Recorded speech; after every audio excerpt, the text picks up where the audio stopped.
नमस्कार. जर्मन शिकूया मराठीतूनच्या पुढच्या भागात आपलं स्वागत आहे. आज आपण शिकणार आहे सर्वात महत्त्वाच्या जर्मन कन्सेप्ट्सपैकी एक जर्मन केसेस. मला अनेक जण असे भेटलेत की तसं आम्हाला बाकी सगळं जर्मन कळतं, पण ते देर कधी, देन कधी, देम कधी हेच कळत नाही. असं होतं याचं कारण म्हणजे त्यांनी ते सिस्टमॅटिकली शिकलेलं नसतं. पण आज आपण पुढच्या 15 मिनिटात ते एवढ्या सिस्टमॅटिकली शिकणार आहे की तुम्हाला तशी शंका राहणार नाही. खरं तर ही कन्सेप्ट थोडीशी वास्ट आहे आणि त्यात प्रेपोजिशन्स पण येतात. त्यामुळे आपण ही 3 छोट्या भागात शिकणार आहे. पण आजचा भाग संपला की तुम्हाला केसेस म्हणजे काय हे 100% कळलेलं असेल आणि त्यांचा वापरही कळलेला असेल याची मी तुम्हाला खात्री देतो. तर चला मग करायची सुरुवात. सगळ्यात आधी आपण बघू हे केसेस केसेस म्हणजे नक्की काय. एवढं अगदी सगळे घाबरतात ते आहे तरी काय. काही नाही. केसेस म्हणजे मराठीत ज्या विभक्ती असतात त्या. आता मराठीत आपण प्रथमा, द्वितीया, तृतीया अशा 8 विभक्ती शिकलोय. किती? 8. आणि त्या विभक्ती काय असतात जर तुम्हाला थोड्या आठवत असतील, सहला ते, सहला ना ते, ऊन, हून वगैरे, तर त्या काय सांगतात? तर त्या विभक्ती कोणाला असतात? नामाला किंवा सर्वनामाला. नामाला किंवा सर्वनामाला. आणि त्या काय सांगतात तुम्हाला? तर त्या नामाचं त्या वाक्यातलं स्थान सांगतात. म्हणजे तो ते नाम कर्ता आहे, कर्म आहे हे तुम्हाला सांगतात. अगदी सेम तेच आपण केसेसमध्ये जर्मनमध्ये करतो. आपण बघितलं मराठीत 8 केसेस आहेत, जर्मनमध्ये 4च आहेत. फक्त 4. त्यातली जी चौथी केस आहे गेनेटिव्ह ती फारशी वापरली पण जात नाही आणि आपण सहसा ती A2 नंतर शिकतो. त्यामुळे आपल्याला लागतात किती? 3. In mean 3 cases. त्या कुठल्या कुठल्या ते आपण बघू. नॉमिनाटिव्ह, अक्युझाटिव्ह आणि डाटिव्ह. नॉमिनाटिव्ह, अक्युझाटिव्ह, डाटिव्ह. नावं मोठी मोठी वाटली ना, पण काही नाहीये. नॉमिनाटिव्ह म्हणजे काय? तुम्ही जर वाक्यात करता असाल म्हणजे सब्जेक्ट असाल तर तुम्ही नॉमिनाटिव्ह आहे. म्हणजे केदार आंबा खातो. केदार कोण आहे? कोण खातो आंबा? केदार. केदार करताय, केदार नॉमिनाटिव्ह मध्ये आहे. क्लिअर आहे? याच वाक्यात काय खातो केदार? आंबा खातो. तर आंबा हे कर्म आहे. तर ज्यावेळी तुमचं नाउन हे त्या वाक्यात कर्म किंवा ऑब्जेक्ट असतं त्यावेळी तुम्ही अक्युझाटिव्ह असता. नॉमिनाटिव्ह म्हणजे कर्ता, अक्युझाटिव्ह म्हणजे कर्म. आणि अशी काही काही वाक्य असतात की ज्यात आणखी एक कर्म येतं. उदाहरणार्थ, केदारने ओवीला आंबा दिला. यात कर्ता कोण आहे? केदार. कर्म काय आहे? आंबा. ओवीला काय आहे? त्याला मराठीत म्हणतात संप्रदान. आपण इंग्रजीत बघू इनडायरेक्ट ऑब्जेक्ट. हे जे इनडायरेक्ट ऑब्जेक्ट आहे ओवी या वाक्यात डाटिव्ह आहे. अगदी सोप्या शब्दात सांगायचं झालं, नॉमिनाटिव्ह तुम्ही करता असाल तर, अक्युझाटिव्ह तुम्ही कर्म असाल तर, आणि डाटिव्ह तुम्ही इनडायरेक्ट ऑब्जेक्ट असाल तर. नॉमिनाटिव्ह, अक्युझाटिव्ह, डाटिव्ह शब्दांची भीती गेली ना. आता आपण पुढच्या भागाकडे वळू. हा माझा अगदी आवडता भाग आहे. ते म्हणजे काय? तर निर्जीव वस्तूंचं पुल्लिंगी किंवा स्त्रीलिंगी होणं. हे अगदी मराठीसारखं आहे आणि त्यामुळे मला खूप आवडतं जर्मनमध्ये. तर जर्मनला पण काय सवय आहे की मराठीसारखीच निर्जीव वस्तूंना पण पुल्लिंग, स्त्रीलिंग, नपुसकलिंग सगळी द्यायची. इंग्लिशमध्ये एखादी गोष्टी निर्जीव असली की ती नपुसकलिंगीच असते. पण मराठीमध्ये आपण काय करतो? ते पुस्तक आणि ती वही. ते पुस्तक, ती वही दोन्ही सारखेच आहेत ना.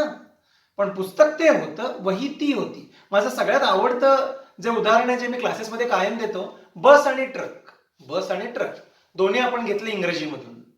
बरोबर? दोघांचा आकार सारखाच आहे, दोघांचं वजन सारखंच आहे. पण बसला आपण स्त्रीलिंगी केलं आणि ट्रकला आपण पुल्लिंगी केलं. का? आपण विचारलं नाही. बरोबर? आपण ते पुस्तक, ती वही मान्यच केलं. तसंच जर्मनमध्येही नपुसक निर्जीव शब्दांना सुद्धा पुल्लिंगी किंवा स्त्रीलिंगी ते असू शकतात. ते का असं विचारण्यात काही फारसा अर्थ नाही. ही झाली पहिली कन्सेप्ट. आणि दुसरं म्हणजे काय अगदी छान की आता आपल्याला हिंदी पण थोडं थोडं येतच. तर हिंदीमध्ये आता आपलं मराठीत ते घड्याळ आहे. घड्याळ काय आहे? नपुसकलिंगी. बरोबर? पण हिंदीमध्येच गेल्यावर घडी स्त्रीलिंगी होऊन जाते. आता तशा हिंदी आणि मराठी एवढ्या जवळजवळच्या भाषा, आपली लिपी एक आहे, आपण संस्कृतमधून येतो. पण तरी पण जे मराठीत नपुसकलिंगी आहे ते हिंदीत स्त्रीलिंगी होऊन जातं. तर मग हे आपण ज्यावेळी समजून घेतो तर एखादी गोष्ट मराठीत पुल्लिंगी आहे म्हणून ती जर्मनमध्ये पुल्लिंगी असायचं काही कारण नसायला पाहिजे, राईट? कारण तसा जर्मन आणि मराठीचा अर्थार्थी काहीच संबंध नाही, हे लक्षात ठेवणं गरजेचं आहे. बऱ्याच जणांची जी चूक होते की बाबा आता खुर्ची मराठीत स्त्रीलिंगी आहे म्हणून ती जर्मनमध्ये स्त्रीलिंग असावं असं काहीच कारण नाही. मुद्दा लक्षात आला?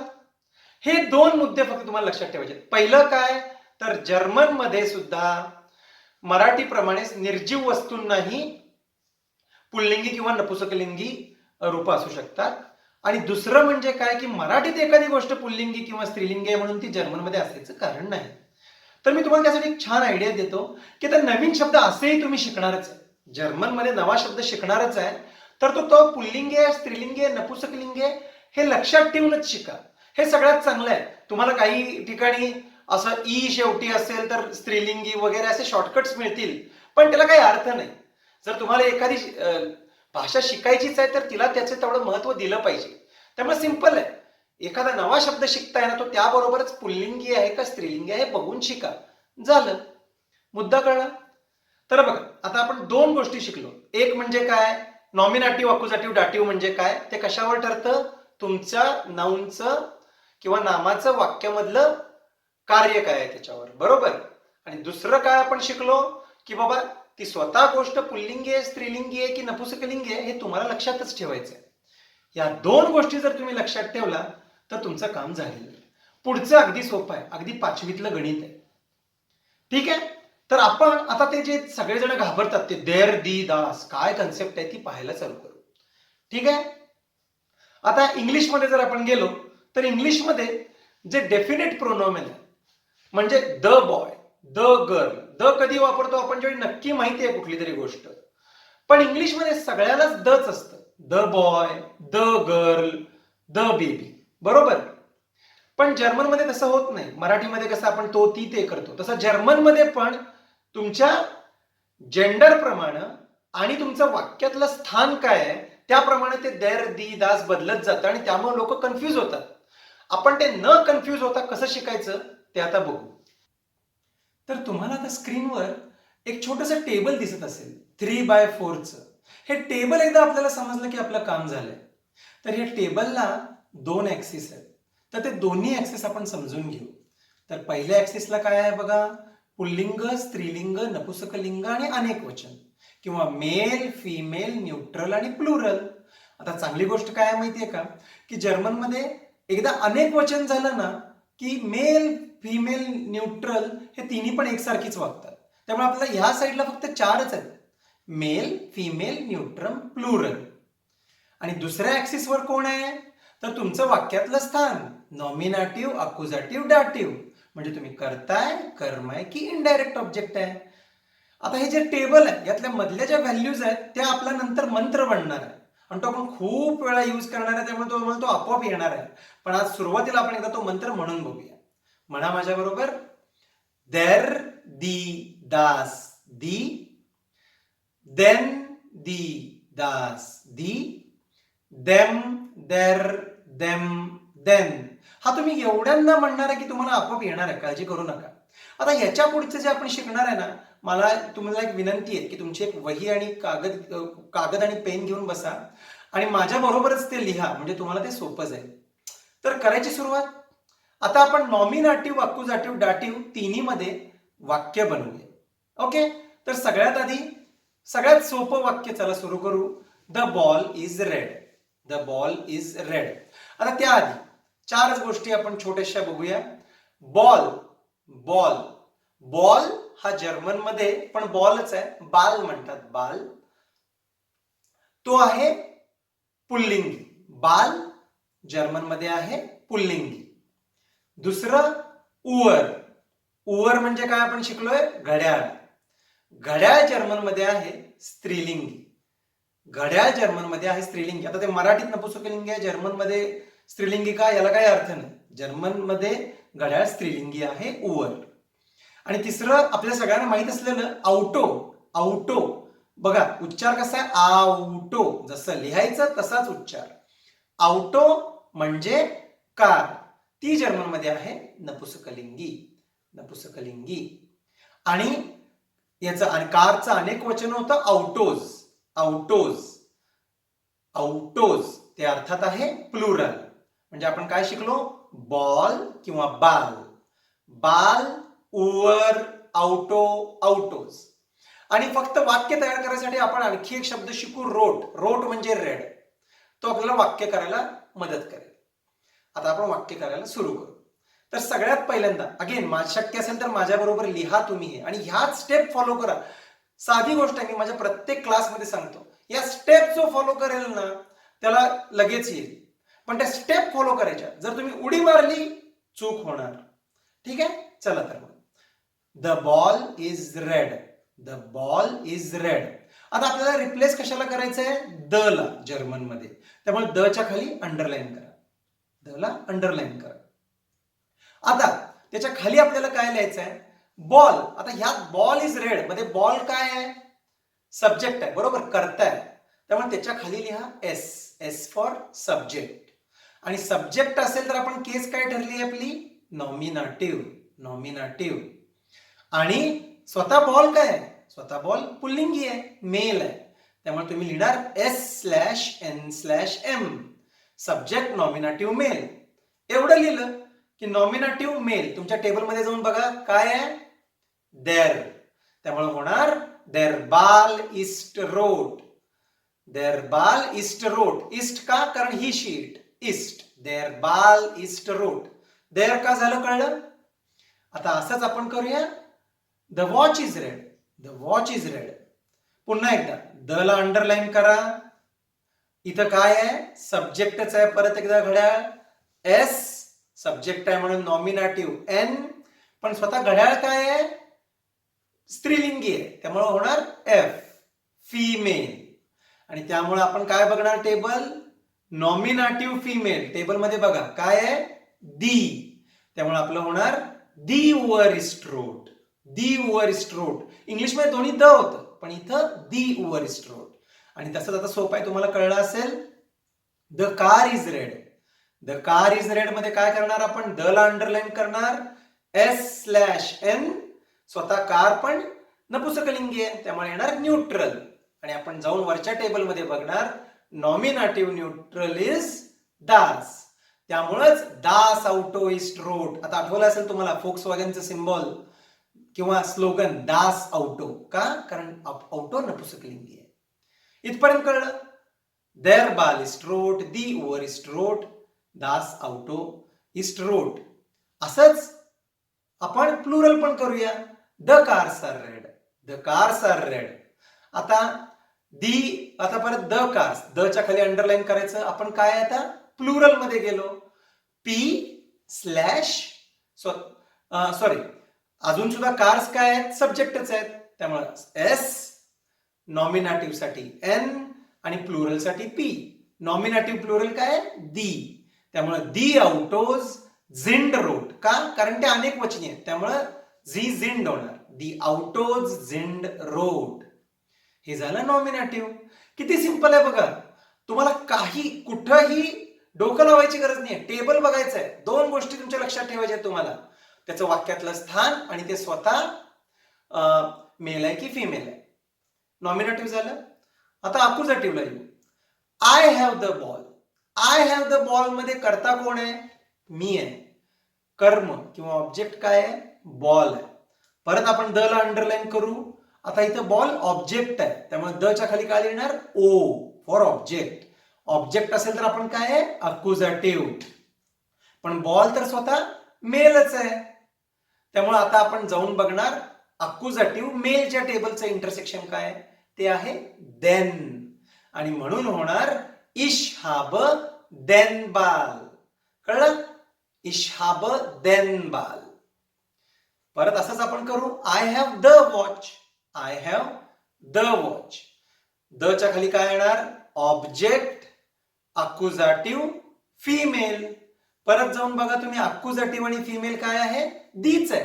त्यामुळे होणार इश हाब दी उवर. सोपं आहे ना? चला सगळे मिळून आता कार साठी करू. I have the car. परत एकदा काय होणार, द ला अंडरलाईन होणार, कार अक्युझेटिव्ह आहे, ऑब्जेक्ट अक्युझेटिव्ह न्यूट्रल, त्यामुळे होणार दास. इश हाब दास औटो. कळलं? आणि तसंच आपण जाऊन करू I have the cars. I have the cars, the ला अंडरलाईन होणार, ऑब्जेक्ट अक्युझेटिव्ह प्लुरल, अक्युझेटिव्ह प्लुरल. परत एकदा बघा काय आहे, दी. इश हाब दी औटोज. अगदी सिंपल आहे ना. पुन्हा एकदा आपण काय केलं बघा, त्याचं वाक्यातलं स्थान, त्याच्यावरनं ओ स्लॅश ए, आणि ते स्वतः काय आहे, मेल, फिमेल, नॉयट्रम किंवा प्लुरल, त्याच्यावरनं दुसरं, आणि ते फक्त टेबल बघितलं. अगदी सोपं आहे. आता आपण डाटिव्ह बघू. आता आपण मराठीत पण बघितलेलं, केदारने ओवीला आंबा दिला. यात ओवी हे इनडायरेक्ट ऑब्जेक्ट आहे. अशा वेळी जर्मनमध्ये डाटिव्ह लागतं, पण तशी वाक्य कुठल्याही भाषेत खूप कमी असतात, खूप कमी असतात. त्यामुळे डाटिव्ह शिकण्यासाठी आपण आणखी एक पद्धत वापरतो. तर ती पद्धत कुठली आहे ती आपण आता बघू. तर जर्मनमध्ये जी प्रेपोजिशन्स असतात, प्रेपोजिशन्स इंग्लिशमध्ये कुठली आहेत, विथ, विदाउट, फॉर वगैरे, ती सुद्धा नॉमिनेटिव्ह, अक्युझेटिव्ह, डाटिव्ह असू शकतात. आणि ते एक कारण आहे की आपण अजूनपर्यंत प्रेपोजिशन शिकलेली नाही. ह्याच कन्सेप्टच्या तिसऱ्या भागात आपण ती प्रेपोजिशन शिकणार आहे. पण आज आपण एक अतिशय महत्वाचं प्रेपोजिशन शिकणार आहे, विथ. विथ किंवा मिट. विथ त्याला जर्मनमध्ये म्हणतात मिट. आणि हे जे मिट आहे ते डाटिव्ह प्रेपोजिशन आहे. म्हणजे काय, हे प्रेपोजिशन आलं की डाटिव्ह वापरा, हे प्रेपोजिशन आलं की डाटिव्ह केस वापरा. तर आपण याचा वापर करून डाटिव्ह कसं शिकायचं ते बघू. आपण ज्यावेळी ही कन्सेप्ट संपणार त्यावेळी तुम्हाला इनडायरेक्ट ऑब्जेक्टला पण डाटिव्ह कसं वापरायचं ते पण मी शिकवणार आहे. तर चला मगाचंच वाक्य कंटिन्यू करूया. I play with the ball. I play with the ball. परत एकदा आपण अंडरलाईन कशाला करणार, द ला. द ला अंडरलाईन झाली, आणि त्याच्या खाली लिहिणार डाटिव्ह, कारण विथ नंतर आहे. डाटिव्ह फॉर डी फॉर डाटिव्ह. आणि स्वतः बॉल काय आहे, मेल आहे, मेल आहे. त्यामुळं काय जाणार, डाटिव्ह मेलच्या टेबलमध्ये बघा काय आहे, देम. त्यामुळं होणार इश स्पील मिट देम बाल. मिट देम बाल. लक्षात आलं सगळ्यांच्या.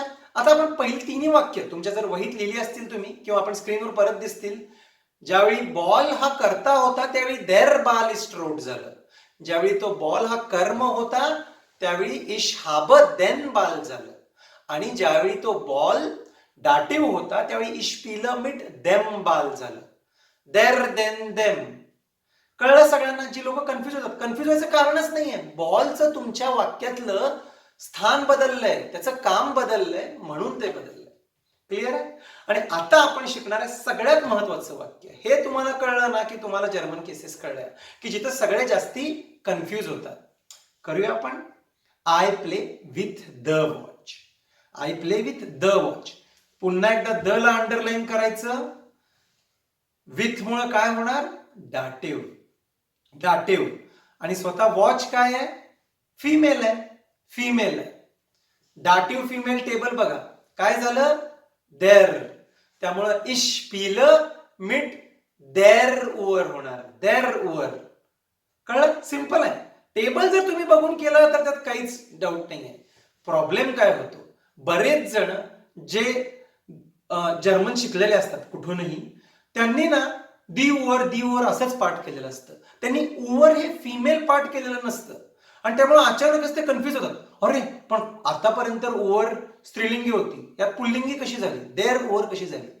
ओव्हर स्त्रीलिंगीच राहिलंय, ओव्हरचं डाटिव्ह रूप देर आहे. हे ज्याला कळलं त्याला केसेस कळले. अगदी सिंपल. ज्याला हे कळलं की ओव्हर हे स्त्रीलिंग आहे, आणि म्हणूनच मी तुम्हाला एक ऍडवाइस देईन की लोक म्हणजे नवीन ज्यावेळी शिकत असतात त्यावेळी देर बाल पाठ करतात. तसं करू नका.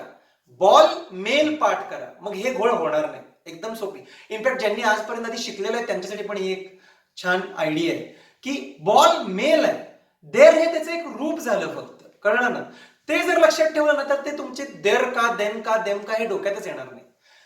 बॉल मेल आहे, ओव्हर फिमेल आहे.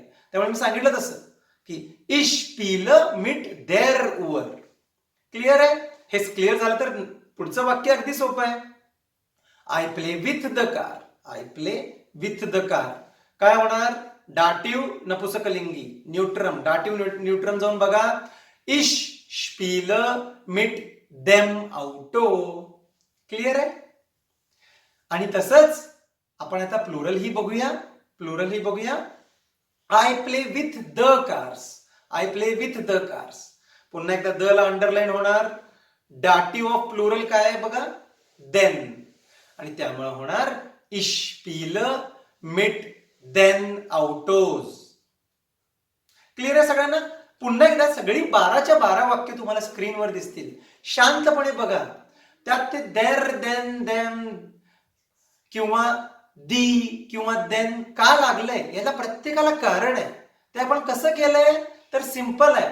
तुम्ही त्या वाक्यातलं त्याचं जे त्याचे काम आहे ते करताय, कर्म आहे, इनडायरेक्ट ऑब्जेक्ट आहे, विथ बरोबर आहे आणि ते स्वतः मेल आहे, फिमेल आहे की न्यूट्रल आहे किंवा प्लुरल आहे त्याच्याप्रमाणे ते देर, दी, दास बदलतंय. कळलं सगळ्यांना? ही 12 वाक्य तुम्हाला कळली ना की तुम्हाला केसेस कळल्या. त्यामुळे माझी तुम्हाला विनंती आहे की ही 12 वाक्य पुन्हा पुन्हा बघा. पुढच्या व्हिडिओजमध्ये मी तुम्हाला आणखी शब्द आणि त्यांची ते पुल्लिंगी स्त्रीलिंगी आहेत का ते देईन. त्यामुळे तुम्हाला ते इझी होईल. पण सध्या ही कन्सेप्ट तुमची परफेक्ट होणं गरजेची आहे. आणखी 2 दिवसांनी मी माझा नवा व्हिडिओ टाकेनच. तो कधी येणार आहे जर तुम्हाला हवा असेल तर प्लीज माझ्या चॅनलला सबस्क्राईब करा आणि बेल आयकॉनला क्लिक करा. म्हणजे माझा नवा व्हिडिओ आल्या आल्या तुम्हाला नोटिफिकेशन मिळेलच. पण तोवर मला तुम्हाला विनंती करायची आहे की ही कन्सेप्ट परफेक्ट करून घ्या. पुढच्या भागात आपण याचाच वापर करून अगदी सिंपल प्रमाणे कसं वापरायचं आणि माझा, तुझा, तिचा, त्याचा कसं करायचं हे शिकणार आहे. अगदी सोपं आहे. तर चालेल, पुन्हा भेटूया पुढच्या भागात. नमस्कार.